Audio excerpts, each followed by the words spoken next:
नमस्कार विद्यार्थी मित्र, आज आपण BA द्वितीय वर्षातील भूगोलाच्या अनुषंगाने असणारा चतुर्थ सत्रामधील आपला एक पेपर सागरशास्त्र ओशोनोग्राफी या पेपरचा आपण अभ्यास करत आहोत। मित्रहो, आपण मागील तासामध्ये बघितलं की सागरशास्त्राच्या अभ्यासाला का सुरुवात झाली आहे। आपण पाहतोय की औद्योगिक क्रांतीनंतर जी काही तांत्रिक प्रगती झाली, जी काही वैद्यकीय क्षेत्रामध्ये प्रगती झाली, त्यामुळे जन्मदर वाढला आणि मृत्यूदर कमी झाला। आणि जन्मदर वाढला आणि मृत्यूदर संपूर्ण जगामध्ये कमी झाला आणि त्यामुळे प्रचंड स्वरूपाची लोकसंख्या या ठिकाणी वाढली। लोकसंख्या वाढली, त्याचबरोबर औद्योगिकरण होऊ लागलं। औद्योगिकरणाबरोबरच नागरीकरण देखील या ठिकाणी होऊ लागलं आणि या नागरीकरणाच्या माध्यमातून अनेक समस्या या 21व्या शतकानंतर या ठिकाणी आपल्याला जाणवू लागल्या आहेत। आपण पाहतो की या नागरीकरणासाठी जी काही जमीन आहे ही अलीकडच्या काळामध्ये आपल्याला त्यांच्या वस्ती करण्यासाठी कमी पडू लागलेली आहे, निवासस्थानासाठी कमी पडू लागलेली आहे। आणि मग आपण पाहतोय की जी काही किनारवर्ती ठिकाणावरील, समुद्र किनाऱ्यावरील जी काही शहरं आहेत, त्या शहरांमध्ये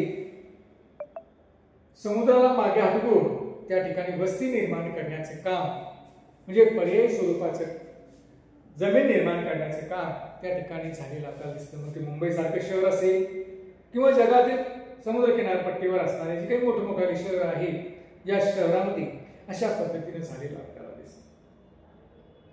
त्याचबरोबर आपण पाहतो की अन्नधान्याचं उत्पादन देखील, कारण एक अन्नधान्याच्या उत्पादनाला एक मर्यादा आहे, जमिनीला एक मर्यादा आहे, जे क्षेत्र आहे ते वाढू शकत नाही।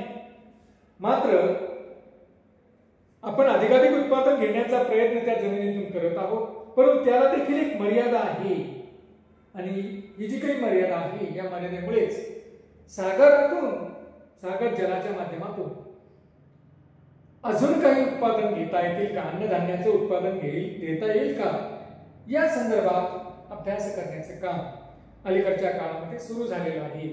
अधिक प्रमाणात मासेमारी अन्नधान्यासाठी, अन्न घटक म्हणून मानवाच्या आहारामध्ये त्याचा उपयोग करून घेण्यासाठी मासेमारी क्षेत्रावर कशा पद्धतीने लक्ष केंद्रित करता येईल यावर देखील विशिष्ट प्रदेशामध्ये कशा पद्धतीने माशांची निर्मिती अधिकाधिक करता येईल आणि त्यापासून एक अन्न घटक म्हणून मानवाच्या आहारामध्ये त्याचा अधिक वापर कसा करता येईल आणि अन्नधान्याचा जो काही तुटवडा जाणवतोय त्यावर कशा पद्धतीने मात करता येईल या संदर्भात सागराचं किंवा सागर जलाचं अध्ययन या ठिकाणी सुरू झालेलं आपल्याला दिसतं। तर मित्रांनो, अशा अनेक समस्यांचा सोडवणूक करण्यासाठी मग आपण सागरशास्त्राकडे वळालेलो आहोत आणि मग सागरशास्त्र त्या संदर्भामध्ये अधिकाधिक अभ्यास करू लागलेला आहे। सागरशास्त्राचा आपण अधिकाधिक अभ्यास करू लागलेलो आहोत। तर सागरशास्त्र म्हणजे काय किंवा सागरशास्त्राची व्याख्या काय सांगते की या सागरशास्त्रामध्ये कशाचा अभ्यास केला जातो, त्यासाठी आपल्याला सागरशास्त्राची व्याख्या या ठिकाणी करावी लागेल। सागर विज्ञान किंवा सागरशास्त्र म्हणजे सागराचा शास्त्रीय दृष्टिकोनातून अभ्यास करणे होय। बघा, अतिशय सोपी अशी व्याख्या या ठिकाणी सागरशास्त्राची केलेली आहे। सागरशास्त्र म्हणजे काय की सागराचा शास्त्रीय दृष्टिकोनातून विचार करणं। आणि सागराच्या शास्त्रीय दृष्टिकोनातून काय विचार करायचा आहे तर मानवाच्या ज्या काही समस्या आहेत, या मानवाच्या समस्या सोडवण्यासाठी मग ते खनिज शक्ती साधनांचा तुटवडा आला आहे, त्यासाठी असेल, अन्नधान्य पुरवठ्यासाठी असेल किंवा गोड्या पाण्याची जी काही कमतरता आहे त्यासाठी असेल, या सर्व समस्यांची उकल करण्यासाठी आता आपल्याला सागराचा अभ्यास हा शास्त्रीय दृष्टिकोनातून ज्या शास्त्रामध्ये केला जातो त्याला आपण सागरशास्त्र असं या ठिकाणी म्हटलेलं आहे। दुसरी व्याख्या जी काही शास्त्रज्ञांनी या ठिकाणी केलेली आहे ती व्याख्या म्हणजे काय तर सागरासंबंधी घटकांचा सर्व शास्त्राचा उपयोग करून केला जाणारा अभ्यास,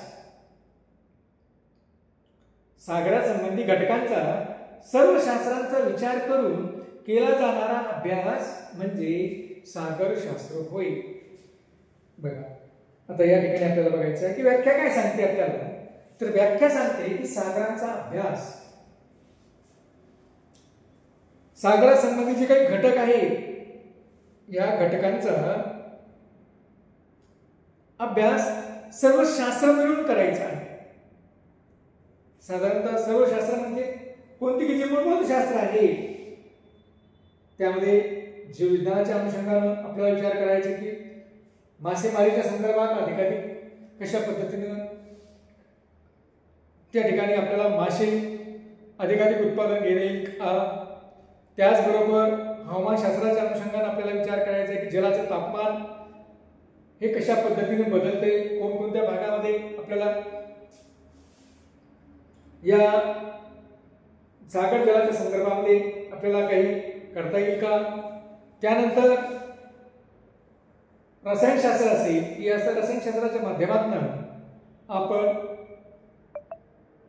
पाण्याचा सागरातील असणारे जे काही पाणी आहे ज्याला आपण खारं पाणी असं म्हणतो, या खाऱ्या पाण्यामध्ये कोणकोणत्या भागात कोणकोणते घटक अधिक प्रमाणामध्ये आढळतात, वेगवेगळ्या महासागरामधील असणाऱ्या त्याचा रासायनिक काय बदल आहे, या सगळ्यांचा अभ्यास आपल्याला वेगवेगळे शास्त्र म्हणून या ठिकाणी करायचा आहे. एकत्रित असा अभ्यास त्या ठिकाणी करायचा आहे. त्याचबरोबर मग उपग्रह तंत्रज्ञान असेल, या उपग्रह तंत्रज्ञानाच्या माध्यमातून या ठिकाणी सागर रचनेचा एकंदर आपल्याला विचार करायचा आहे. भौतिक शास्त्राच्या माध्यमातून त्याचा अभ्यास या ठिकाणी करायचा आहे. म्हणजे या सगळ्या भागांचा भरती ओहोटी असेल या अनुषंगाने त्याचा आपल्याला अभ्यास करायचा. म्हणजे सर्व शास्त्राच्या अनुषंगाने सागरासंबंधी घटकांचा ज्या शास्त्रामध्ये अभ्यास केला जातो त्या शास्त्राला या ठिकाणी त्यांनी सागरशास्त्र असं या ठिकाणी म्हटलेलं आहे. तर अशा पद्धतीने मित्रहो ही या ठिकाणी सागरशास्त्राची व्याख्या या ठिकाणी केलेली आहे. त्यानंतर तिसरी जी काही व्याख्या आहे सागरशास्त्राची ती म्हणजे सागर जलाचे स्वरूप. बघा आता यामध्ये आपण सागरासंबंधी जे काही घटक होते त्या घटकामध्ये अधिक खोलवर या सागरशास्त्राची व्याख्या या ठिकाणी करण्याचा प्रयत्न या शास्त्रज्ञांनी केलेला आहे की सागर जलाचे स्वरूप कसं आहे. सागर जलाचे स्वरूप, त्याच्या हालचाली, त्याचं तापमान, खोली, क्षारता, सागर तळरचना, सागरामधील वनस्पती व प्राणी, सागरी निक्षेप, सागरी संसाधने इत्यादी घटकांचा अभ्यास म्हणजे सागरशास्त्र होईल. या शास्त्रज्ञांनी या व्याख्येमध्ये काय सांगितलं की सागर जलाचं स्वरूप कसं आहे, त्याच्या सागर जलाच्या हालचाली, सागर जलामध्ये कोणत्या प्रकारच्या हालचाली होतात, मग सागर जलामध्ये भरती ओहोटी अशा प्रकारची पाण्याची हालचाल होते. त्याचबरोबर सागरी प्रवाह त्या ठिकाणी वाहतात, त्याची कशा पद्धतीने हालचाल होते, किंवा तापमानातील बदलामुळे ऊर्ध्वसरणासारखी प्रक्रिया या सागर जलामध्ये होते, त्याचाही विचार या सागर जलाच्या हालचालीमध्ये या ठिकाणी आपल्याला करायचा आहे. त्याचबरोबर त्यांनी या व्याख्येमध्ये सांगितले की सागर जलाचं तापमान सगळ्या सागरांचं तापमान सारखं आहे का, सर्व महासागरांचं जलाचं तापमान सारखं आहे की काही फरक आहे. म्हणजे सागर जलाच्या तापमानाचाही अभ्यास आपल्याला करायचा आहे. सागराची खोली, वेगवेगळ्या महासागरांची खोली ही वेगवेगळ्या पद्धतीने आहे, त्या खोलींचाही विचार या ठिकाणी आपल्याला करायचा आहे. सागराची क्षारता, आपण पाहतो की वेगवेगळ्या महासागराची क्षारता वेगवेगळ्या प्रकारची आहे. आपण पाहतो मृत समुद्राची क्षारता सगळ्यात जास्त आहे. म्हणजे अशा पद्धतीनं त्या सागर जलाच्या क्षारतेचा, सागर तळरचनेचा, कारण सगळ्याच महासागराची तळरचना सारखी नाही, मग कोणकोणत्या महासागरामध्ये कशा प्रकारची सागर तळरचना आहे या सागर रचनेचा अभ्यास या सागर शास्त्रामध्ये केला जातो. सागरामध्ये कोणकोणत्या प्रकारच्या वनस्पती आढळतात, या वनस्पतीचा विचार आपण सागरशास्त्राच्या अभ्यासातून या ठिकाणी करत असतो. सागरशास्त्रामध्ये असणारे प्राणी कोणते आहेत, सागरामध्ये कोणकोणते प्रकारचे प्राणी आढळतात, कोणत्या भागामध्ये कोणते प्राणी किंवा कोणत्या प्रकारच्या माश्या या अधिक प्रमाणात आढळतात, त्यांचाही अभ्यास या सागर विज्ञान नावाच्या या शाखेतने या ठिकाणी आपण करत असतो. सागरी निक्षेप, महासागराच्या तळाशी जो काही निक्षेप आहे, जो काही चिखल आहे, त्या चिखलाचाही अभ्यास या ठिकाणी आपण करतो. सागरी संसाधने, महासागरामध्ये असणारे जे काही खनिज असतील, शक्ती साधने असतील, या सागरी संसाधनाचाही विचार सागरशास्त्र नावाच्या या शाखेमध्ये केला जातो. म्हणजे या सर्व घटकांचा अभ्यास ज्या शास्त्रामध्ये केला जातो त्या शास्त्राला त्यांनी या ठिकाणी सागरशास्त्र असं या ठिकाणी म्हटलेलं आहे. त्यानंतर चौथी व्याख्या जी वेगवेगळ्या शास्त्रज्ञांनी या ठिकाणी केलेली आहे ती म्हणजे सागर रचना, सागर जलाचे गुणधर्म, त्यांच्या हालचाली, सागरातील जीवसृष्टी, खनिजे इत्यादींचा एकत्रित अभ्यास ज्या शास्त्रामध्ये केला जातो त्याला सागरशास्त्र असं म्हणतात. बघा, ही जी काही व्याख्या आहे ही व्याख्या पहिल्या व्याख्येसारखीच आहे, मात्र यामध्ये सागर तलाची रचना कशी आहे, सागर जलाचे गुणधर्म काय आहे, त्यांच्या हालचाली कशा आहेत आणि सागरातील जीवसृष्टी व खनिजे या सर्वांचा एकत्रित अभ्यास ज्या शास्त्रामध्ये केला जातो त्याला त्यांनी सागरशास्त्र असं म्हटलेलं आहे. त्यानंतर सागरशास्त्राची पाचवी व्याख्या करत असताना